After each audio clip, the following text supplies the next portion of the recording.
Perempuan di dalam dunia terorisme itu adalah orang-orang yang dikenal loyal terhadap ideologi. Di balik teroris yang brutal itu ada istri yang jauh lebih brutal lagi. Karena perempuan itu mudah dibujuk dan ketika dia sudah diberikan ideologi, dia akan loyal terhadap ideologinya. Makanya pelaku-pelaku lone wolf atau aksi teroris mandiri itu rata-rata perempuan. Ada Zakiyah Aini yang pernah masuk ke Mabes Polri tapi membawa senjata berpeluru plastik. Dia datang ke Mabes Polri, dia sudah tahu tidak mungkin menumbangkan Mabes Polri. Tapi dia memang ke sana untuk mengantarkan nyawanya supaya dibunuh oleh polisi. Karena keyakinan dia, kalau saya mati dalam keadaan berjuang, saya akan masuk surga secara otomatis. Setelah kita bedah, yang dia tonton itu adalah ajaran dari ustadz-ustadz penganut Wahabi Salafi, salah satunya Khalid Basalamah. Dia tonton dari 0 detik sampai penghabisan. Semuanya dibabat habis. Jihadis-jihadis yang terlibat dalam perang di Suriah, yang terlibat dalam ISIS, hampir setengahnya perempuan. Perempuan di sini bukan hanya pasukan penembak, tapi juga dianggap sebagai pelaku-pelaku jihad seksual. Nah, mereka ini kemudian dihalalkan yang boleh digilir atas nama agama.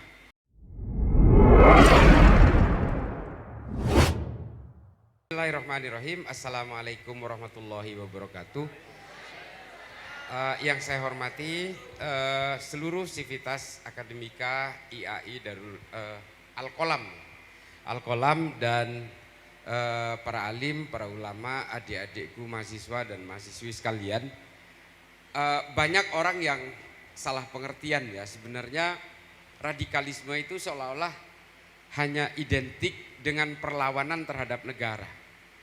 Karena memang hampir semua definisi secara akademis ketika berbicara tentang tataran-tataran radikalisme, ekstremisme dan terorisme itu memang rata-rata lebih mengarah kepada upaya mendegradasi valuasi dari berbagai negara. Ini sebenarnya salah. Radikalisme itu sebenarnya indikatornya bukan hanya perlawanan terhadap negara, tapi sebenarnya juga merusak intimasi dan tatanan sosial itu juga radikal. Bisa jadi kelompok radikal ini bagian dari pemerintah.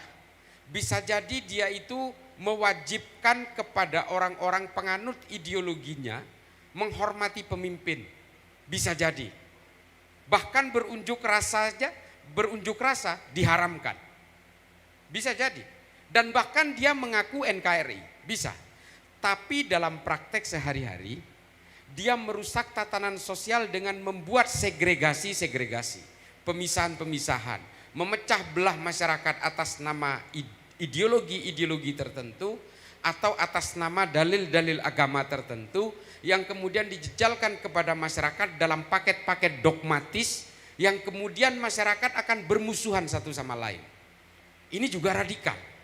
Bisa jadi dia comply terhadap negara, bisa jadi dia patuh terhadap negara, tapi dalam sisi lain dia mengharamkan budaya-budaya lokal. Dia juga mengharamkan ajaran-ajaran orang lain yang berbeda dan bahkan menganggap fasik berbagai praktek-praktek keagamaan, praktek-praktek sosial yang kemudian dihubungkan dengan keimanan-keimanan. Definisi ini diutarakan oleh Syekh Usama Said Al-Azhari dalam kitabnya Al-Haqqul Mubin. Makanya kelompok Khawarij itu selain membuat pernyataan-pernyataan dan narasi perlawanan terhadap pemimpin dan negara, orang-orang Khawarij ini juga membangun permusuhan satu sama lain dalam tatanan dan intimasi sosial masyarakat. Makanya kelompok-kelompok seperti ini cenderung eksklusif, mengalienasi dan mengisolirkan enklavnya dari orang lain, tapi dia selalu mengenal lintas batas untuk melakukan penghakiman terhadap orang lain. Nah ini kelompok ini banyak ini. Kalau kita mau bicara Wahabi Salafi, mereka ini memberikan anjuran untuk menghormati pemimpin. Mencaci maki Jokowi itu diharamkan, tidak diperbolehkan. Ini kelompok Wahabi Salafi. Mengapa kok bisa begitu? Karena ajaran ini dibuat oleh keluarga Ibnu Saud melalui seorang ulama bernama Muhammad bin Abdul Wahab yang memang menginginkan orang Saudi menghormati rajanya.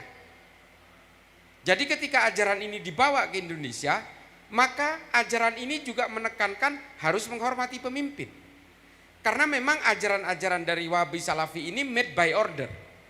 Dibuat sesuai pesanan untuk memperkokoh kekuasaan politik dari keluarga Ibnu Saud. Makanya setiap ajaran mereka ini adalah untuk konsumsi kekuatan politik keluarga Ibnu Saud. Saya sering mengutarakan ini, di YouTube sudah saya utarakan berulang-ulang, dan saya tantang kepada kelompok Wahabi Salafi pun untuk membantah pernyataan saya. Mari kita adu literatur, kita adu sejarah soal ini. Alhamdulillah sampai sekarang tidak ada bantahan.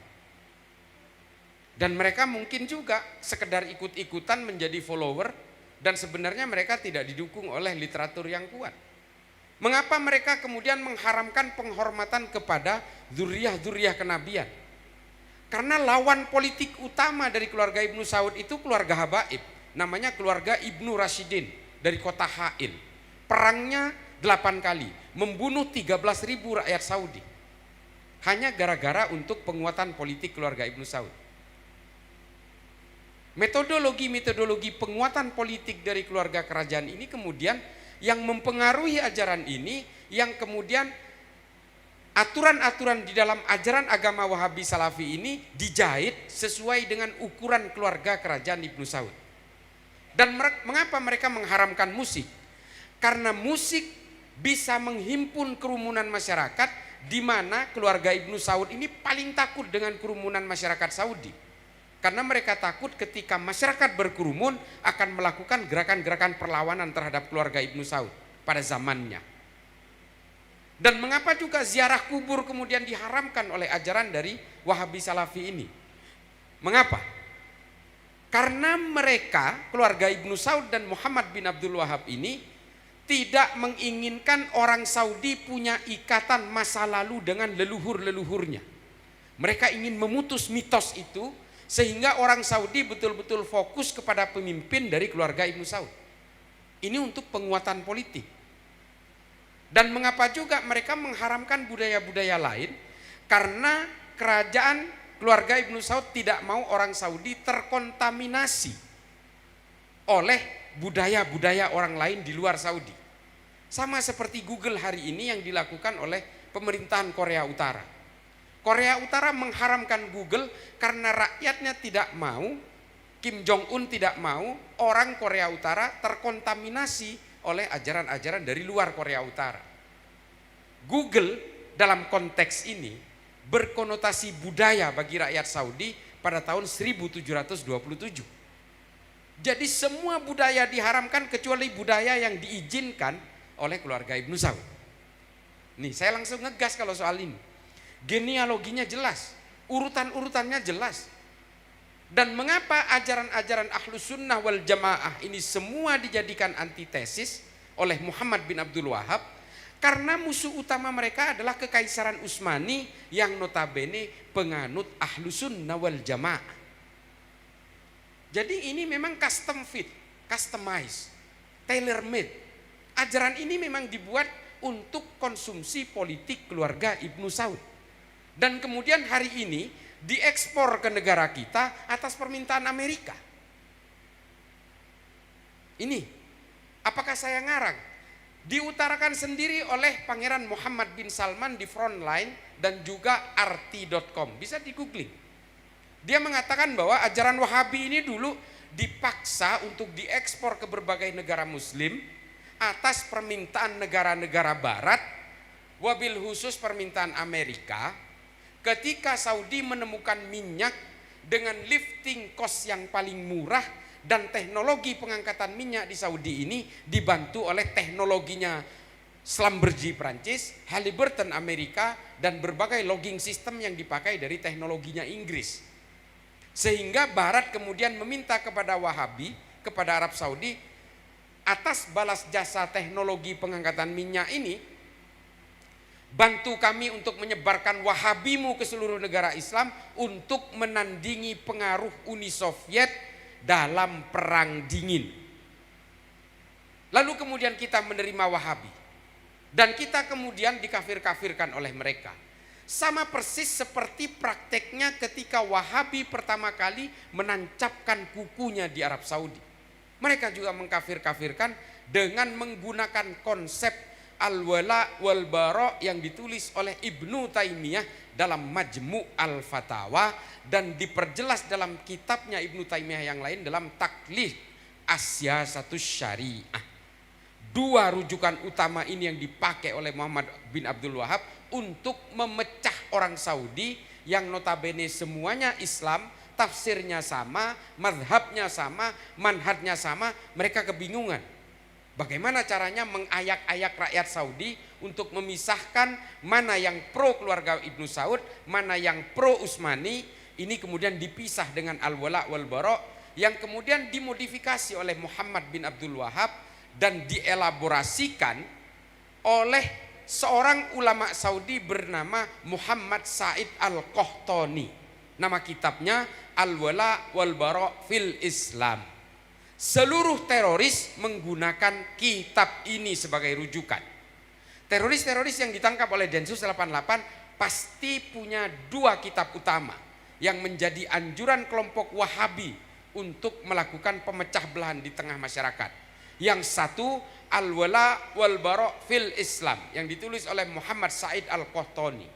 Yang kedua adalah Idarat At-Tawahhush yang ditulis oleh Muhammad Abu Bakar Naji. Ini semuanya diglorifikasi oleh kalangan Wahabi. Apakah saya kemudian juga bagian seperti orang Wahabi yang gemar mengkafir-kafirkan keyakinan orang lain? Saya sebenarnya bukan tipikal orang yang mau peduli dengan keyakinan orang lain. Orang mau guling-guling, mau nyungsep dengan keyakinannya silahkan.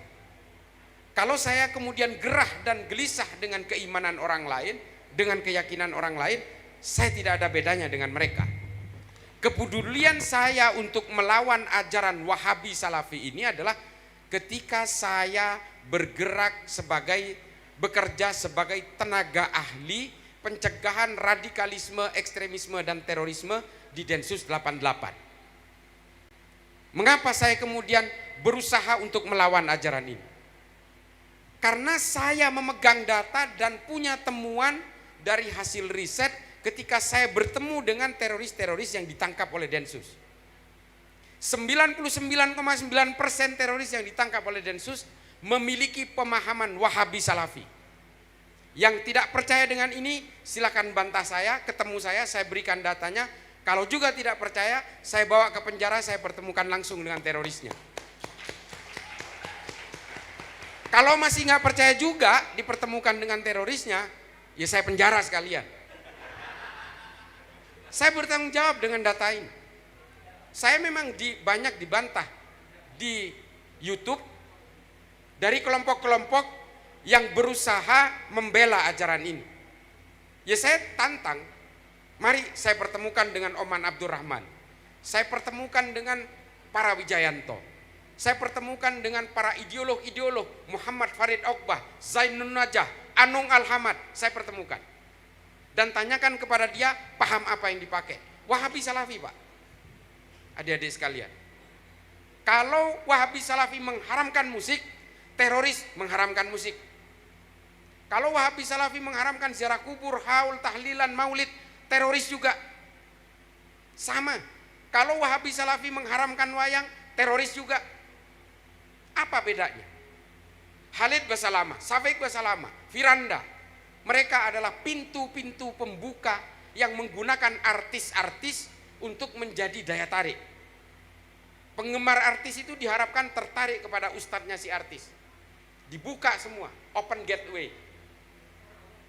Dalam proses kesadaran kognitif mereka akan diajarkan bahwa orang yang berbeda dengan dia adalah orang-orang fasik, penyembah kuburan, ahlul bid'ah, ahlun nar. Tuduhan-tuduhan itu akan diberikan kepada murid-muridnya untuk menyerang orang yang berbeda. Dan pada tataran terakhir, produk akhir dari ajaran ini adalah teroris-teroris yang kemudian ditangkap oleh Densus 88. Karena apa? Dia menganggap orang yang berbeda dengan saya adalah orang-orang kufur, orang-orang kafir yang halal darahnya, dan negara ini karena menggunakan undang-undang buatan manusia, maka negara ini adalah negara togut, merupakan daerah darurat perang, darul harbi, dan kemudian kita harus mengglorifikasi perlawanan terhadap negara ini. Ini produk akhirnya. Dan kemudian yang paling mudah terpapar juga dari kelompok ini adalah kalangan perempuan. Hati-hati. Perempuan di dalam dunia terorisme itu adalah orang-orang yang dikenal loyal terhadap ideologi.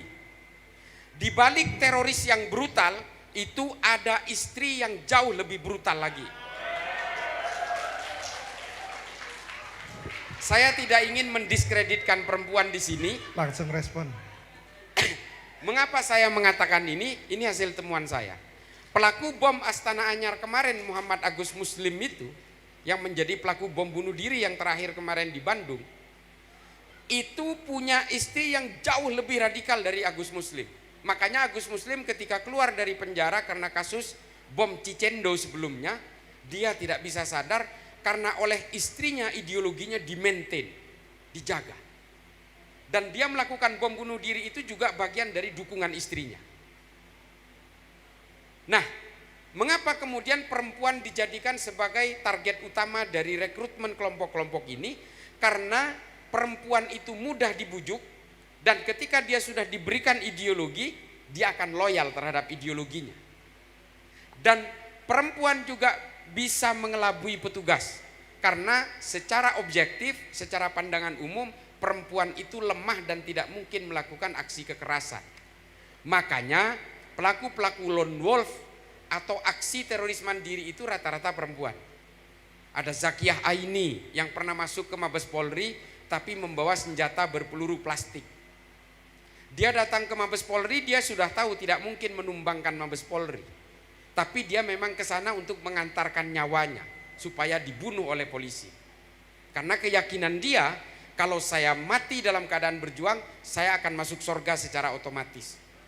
Karena dia terpapar apa? Setelah dibedah hasil medsosnya, dia punya keyakinan bahwa semua apa yang ada di sekelilingnya ini dibangun dengan uang riba. Sehingga dia bosan hidup. Karena menyentuh apapun benda riba. Dia turun ke jalan, benda riba. Dia nonton TV, ada riba. Nonton YouTube, ada riba.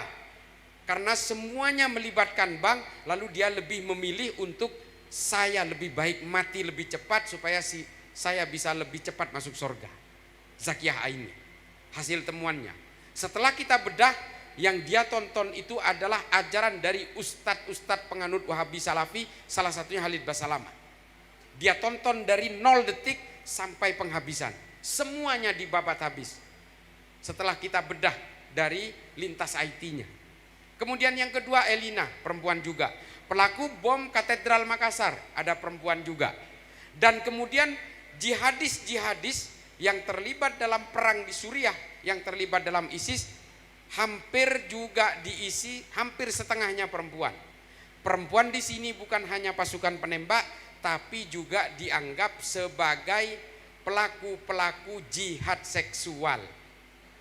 Nah ini Jihad seksual guys. Pelayanan seksual untuk kalangan jihadis tanpa nikah. Ini temuannya soheh, pengakuan dari berbagai FTF. FTF itu Foreign Terrorist Fighter, pejuang-pejuang kombatan. Nah mereka ini kemudian dihalalkan yang boleh digilir atas nama agama, karena ini wilayah perang. Dan mereka menyimplifikasi berbagai aturan-aturan agama karena dia menggunakan jubah-jubah kesalehan atas nama Tuhan, sehingga perzinahan pun dia halalkan.